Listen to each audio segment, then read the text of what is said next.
We shall fight in the field. Mit der Akzeptanz der C'est vier Grundfreiheiten und dazu gehört auch die Freizügigkeit der Personen. Brexit means Brexit.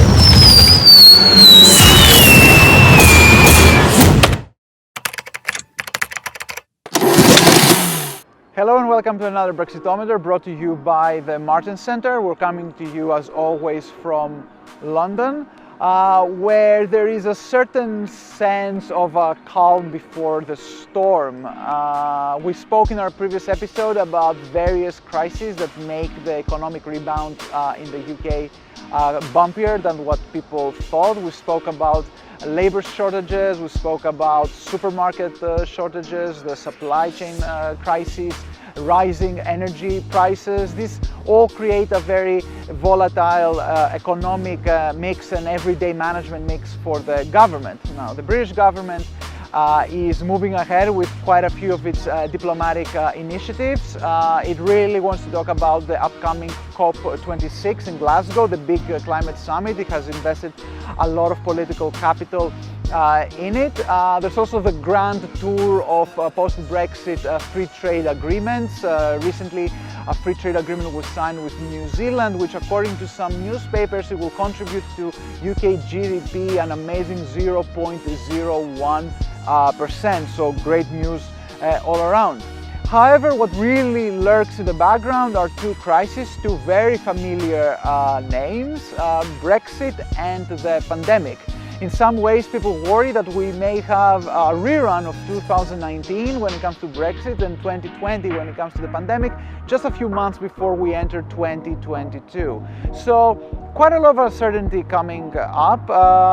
As I said, things now they seem calm, but there is still a very open possibility that two major crises will converge again to make this a very, very challenging winter indeed. Let's go see what's in store for the next few months in the UK. So I'm sure you have all missed some good old Northern Ireland border trade disruption, Brexit countdown, right? I'm sure, you know, going back to the great old days of 2018 and 2019 where you had all those cliff edge Brexits, no deal Brexits, the danger of the peace being upset in Northern Ireland. Well, I have some good news for you. If you really have missed all that stuff, it may be coming back with a vengeance this year. The British government has pretty much announced that it wants the Northern Ireland Protocol renegotiated.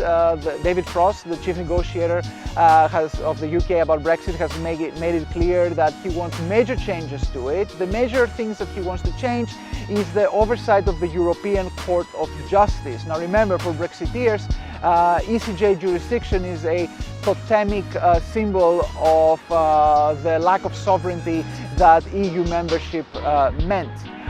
For the EU, of course, the EU realizes that it has to return to conversations about the Northern Ireland Protocol. It is now very clear that things don't work as well in Northern Ireland.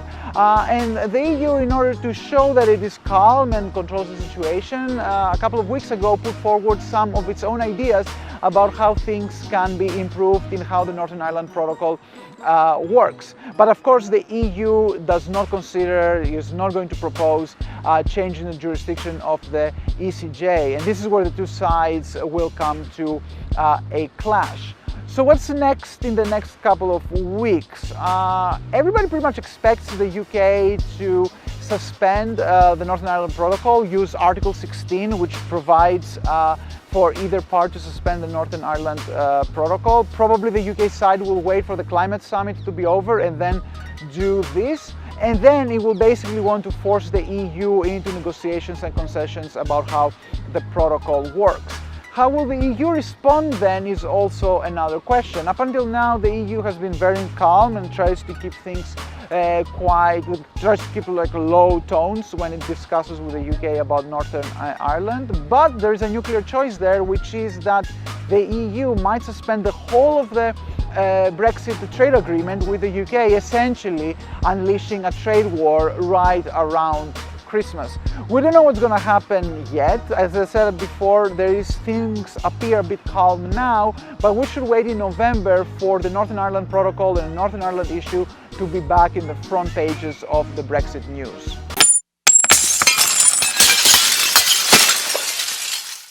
So if Northern Ireland creates the prospect of us rerunning 2019 or 2018 or 2017, like all those wonderful years of Brexit negotiations behind us, the pandemic is creating the danger that we may have to relive 2020 again right around Christmas. Now, things are not very dramatic, but they seem to be getting worse by the day still. Basically what happens is that right now the UK has the highest rate of cases in Western Europe, and hospitalizations and deaths track those closely. Although not as bad as before because of the vaccines, but clearly the situation is not where we would like it to be. So we're only 3 months from Boris Johnson's Pandemic Freedom Day, 19th of July last summer, and already we're talking about bringing back restrictions. Now, why is that, you might ask? Many people will point to the fact that basically there's almost no restrictions in the UK. If you live in London, you'll notice that nobody wears a mask. I'm pretty much the only person wearing a mask when I go into the supermarket. Nowadays, no more social distancing, no talk of a pandemic anymore. But that's not really the reason. Actually, what we see now is that the UK kind of pays a price for its early vaccination success. Essentially, it vaccinated a lot of people early last winter and spring, and now we know that the immunity is waning and the booster program of the UK is not going as well as hoped. So you may be seeing very, very soon again front page news about how the UK has botched the pandemic once again. The government will probably have to bring in some restrictions again. That's my personal bet. But the important thing here is that for the rest of Europe, not to think that again this is a British exceptionalism. We hear about new waves of COVID in parts of the EU, particularly in Eastern Europe. Right now the vaccines seem to be working great in Europe, but the EU will face the same problem that the UK faces, which is that immunity will be waning, boosters will be needed. As we know in this pandemic, one country's failure and another country's success is basically what those countries will be facing up in the future, just in reverse. So as the UK is entering into a challenging period for the pandemic again, the EU should also pay close attention, because this may be another aspect of its future moving forward. The winter will be very challenging both for the UK and the EU on the pandemic front. So that was another Brexitometer. We can call this a deja vu Brexitometer, talking about another cliff edge Brexit, Northern Ireland, and return of pandemic restrictions.